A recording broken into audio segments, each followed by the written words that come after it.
Hello students, today we are going to start our new chapter that is triangles. Chapter बहुत important है, but अगर आप basic level से आप समझते हो, हर एक पॉइंट को अगर आप कवर करते हो, मिस कुछ भी नहीं करते हो, तो ये चैप्टर बहुत इजी है और ये हमेशा काम आएगा। तो आइए स्टार्ट करते हैं विद द बेसिक कॉन्सेप्ट और उसके बाद एडवांस पे ले जाएंगे, that is concept of similarity. मैं सिर्फ इसमें ट्रायंगल की ही बात नहीं करूंगा, सिमिलैरिटी कहीं भी किसी भी फिगर में हम लोग बात कर सकते हैं, बट चैप्टर का नाम ट्रायंगल्स है तो मैं एग्जांपल ट्रायंगल्स का ही लूंगा। तो सपोज करो I have taken two triangles,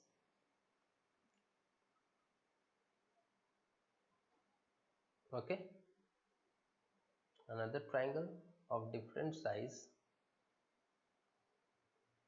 okay, so this is our two triangles, these are our two triangles naming a b c and d e f, okay. Suppose करो इनके names जो हैं वो ऐसे हैं। अब मुझे बताइए यहाँ पर जो ये ट्रायंगल्स हैं इनके कंडीशंस क्या होंगे इक्वल होने के, तो मैं या फिर सिमिलर होने के।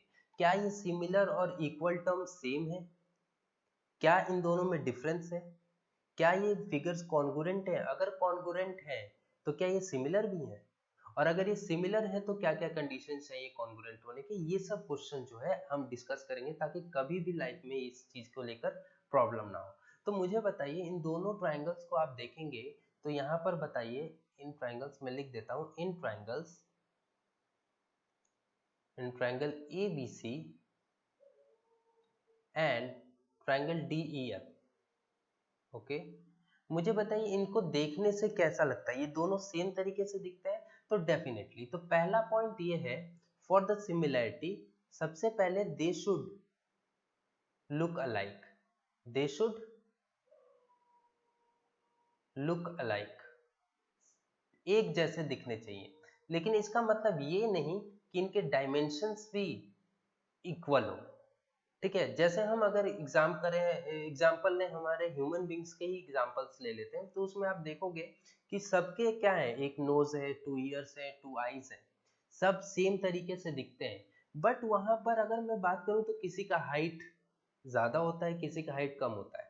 तो वहां पर सिमिलर और कॉन्सेप्ट ऑफ इक्वालिटी, ये दोनों डिफरेंट चीज है, उसी को मैं बताना चाह रहा हूँ। आप देखोगे तो यहाँ पर भी थ्री साइड्स हैं, यहाँ भी थ्री साइड्स हैं, यहाँ भी थ्री एंगल्स है, यहाँ भी थ्री एंगल्स है। बट बात यहाँ पर ये हो जा रही है कि क्या ये वो लोग इक्वल हैं? अगर इक्वल नहीं है तो इनको क्या बोला जाएगा? तो एक बात तो पता चल रहा है देखने से कि दे आर लुकिंग अलाइक, तो इसका मतलब अगर सेम तरीके से दिख रहे हैं तो सिमिलर हो सकते हैं।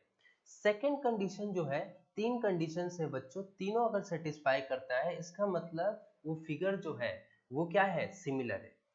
दूसरा कंडीशन ये है कि there angles,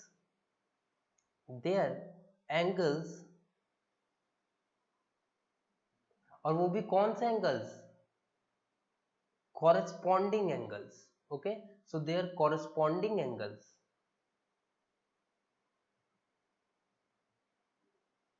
must be equal। आप कितना भी बड़ा ट्रायंगल बना लो, मस्ट बी इक्वल, ओके। कितने भी बड़े ट्रायंगल्स बना लो आप, दो ठो या तीन बना लो, बट अगर वो सिमिलर है तो उनके एंगल्स डेफिनेटली इक्वल होंगे। आप अगर यकीन नहीं होता तो कंस्ट्रक्ट करके देख लीजिए, डायमेंशंस अलग ले लीजिए, साइज ऑफ ये लेंथ ऑफ साइड्स डिफरेंट ले लीजिए, बट जो एंगल्स होंगे वो सेम ही होंगे, तभी वो ट्रायंगल बन पाएगा और तभी वो सिमिलर हो पाएगा, ठीक है। तो their angles or corresponding angles must be equal, and the third thing is that their sides, again their corresponding sides, not all the sides, किसी भी sides को हम नहीं कंपेयर करेंगे, their corresponding sides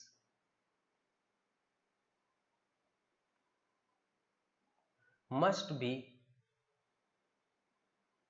in same proportion। क्या है बच्चों, same proportion में उनके कॉरेस्पॉन्डिंग साइड होना चाहिए। अब मुझे बताइए यहाँ पर अगर हम ध्यान से देखें तो ए एंगल का कॉरेस्पॉन्डिंग एंगल क्या है? आप बताइए, दोनों ट्राइंगल का ए का कॉरेस्पॉन्डिंग एंगल क्या है? डी। बी का कॉरेस्पॉन्डिंग एंगल ई, एंड सी का कॉरेस्पॉन्डिंग एंगल एफ है, ठीक है। ये अगर इक्वल है, जैसे ए इक्वल्स टू डी, तो कंडीशन ऐसा है, फॉर सिमिलैरिटी का जो कॉन्सेप्ट है वो कैसे शो होता है वो देखिए। So for triangle ABC to be similar, ये साइन किसका है, सिमिलर का है ना। For triangle ABC similar to triangle DEF हमारे पास तीन कंडीशन है। पहला तो सेम दिखना चाहिए जो कि दिख रहा है। दूसरा कंडीशन ये, इसका मतलब ये है कि जो A जो है वो किस तरीके से दिखना चाहिए, D की जगह पे दिखना चाहिए। सेकंड, B जो है वो E के जगह पे दिखना चाहिए, एंड C जो है वो F के जैसा दिखना चाहिए। मतलब इनके पोजीशंस वैसे ही होने चाहिए, तब वो सिमिलर कहलाएंगे। और सिर्फ केवल इतना ही कंडीशन सफिशिएंट नहीं है, तीन कंडीशन है। तो पहला कंडीशन तो ये हो गया। दूसरा कंडीशन ये है बच्चों, दूसरा कंडीशन ये है कि there corresponding angle should be equal. तो ये तो है कि पोजीशन इनके एक जैसे हैं, जैसे एक जैसा ऊपर है तो डी भी ऊपर है, बी ऊपर है तो ए भी ऊपर है ना। और अगर मान लीजिए कि नहीं होंगे, अगर मान लीजिए कि डी जो है वो ई की जगह पे हो जाए और ई जो है वो डी की जगह पे होंगे, तो हम बाकी सब कंडीशंस भी चेक करेंगे, या तो हम ऐसा करेंगे कि उसको प्रॉपर तरीके से अरेंज करेंगे। ठीक है, जैसे जैसे हम आगे बढ़ेंगे वो चीज समझ में आएगा।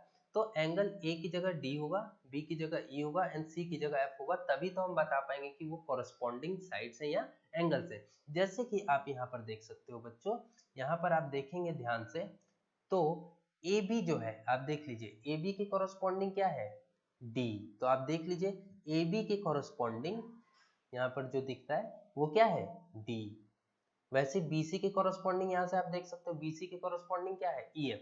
तो जब तक आप प्रॉपर लिखोगे नहीं, है ना, उस तरीके या फिर डायग्राम नहीं बनाओगे, उस तरीके से आप कॉरस्पॉन्डिंग पार्ट्स ढूंढना मुश्किल हो जाएगा। तो कई बार जो फिगर्स आते हैं वो डिस्टॉर्ट आते हैं, डिस्टॉर्ट मतलब रैंडम आते हैं, तो आपको उसको प्रॉपर अरेंज करना पड़ता है। ठीक है, सेकंड कंडीशन क्या है बच्चों, सेकंड कंडीशन ये है कि their corresponding angle must be equal. इसका मतलब ये है कि वो सेम पोजीशन में तो होना ही चाहिए, उसके साथ साथ angle A must be equals to angle D. Second, angle B must be equals to angle E, right, and angle C must be equals to angle F. अगर ये दो कंडीशंस है, ठीक है, तो मे बी वो जो दो ट्राइंगल्स गिवन है वो सिमिलर हो सकते हैं। और लास्ट कंडीशन जो है, जो कि गारंटी दे देगा कि वो ट्राइंगल्स सिमिलर है, वो कुछ ऐसा है बच्चों कि उनके जो साइड्स हैं वो प्रोपोर्शन में होने चाहिए। ठीक है, सेम प्रोपोर्शन में। तो इसका मतलब थर्ड जो है वो इस तरीके से मैं रिप्रेजेंट कर रहा हूँ, side should be in proportion. इसका मतलब A B corresponding side A B का कॉरस्पॉन्डिंग कौन सा है, डीई है, तो A B upon DE, okay, A B upon DE must be equals to BC upon EF and must be equals to AC upon DF is equals to यानी K। मतलब अगर इनके साइड्स को डिवाइड करें corresponding side को, तो वो एक कांस्टेंट देना चाहिए या फिर स्केलर क्वांटिटी देना चाहिए। अगर हर एक सभी इक्वल टू स्केलर क्वांटिटी देते हैं, ठीक है, तो इसका मतलब वो ट्रायंगल क्या है, वो ट्रायंगल सिमिलर है। याद रखिए, similar is different from congruency, वो सिमिलर है। अगर ये तीन कंडीशन सेटिस्फाई होते हैं तो इसका मतलब वो सिमिलर है। एग्जाम्पल के तौर पे अगर आप देखें तो यहाँ पर मैं कहूँ कि दिस इज 5 सेंटीमीटर, है ना, this is 3 centimetre, okay, this is 2 centimetre.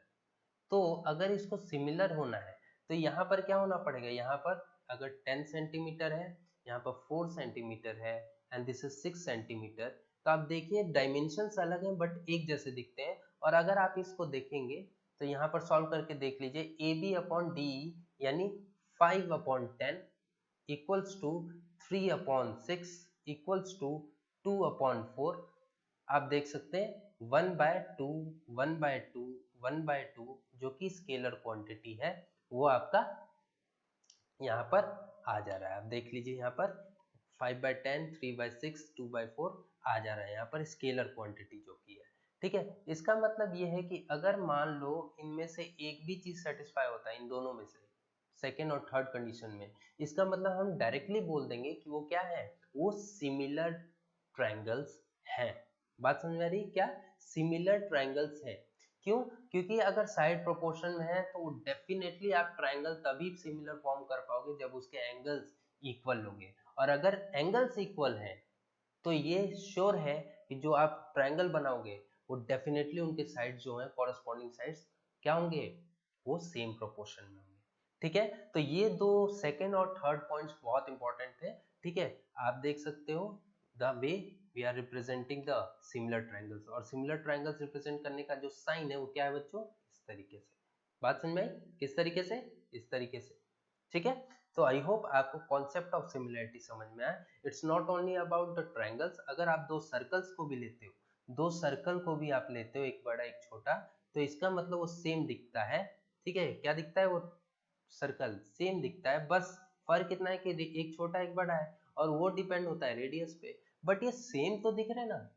Equal की बात नहीं कर रहा हूं मैं, सेम की बात कर रहा हूं। तो इसका मतलब आपके क्वेश्चंस ये बन सकते हैं बोर्ड एग्जाम में कि ऑल सर्कल्स आर, तो क्या आएगा आंसर? सिमिलर। कॉन्ग्रुएंट है या नहीं, या इक्वल है नहीं, ये जरूरी नहीं है। यहाँ पर इंपॉर्टेंट फिलअप्स में क्या आएगा कि ऑल सर्कल्स आर सिमिलर।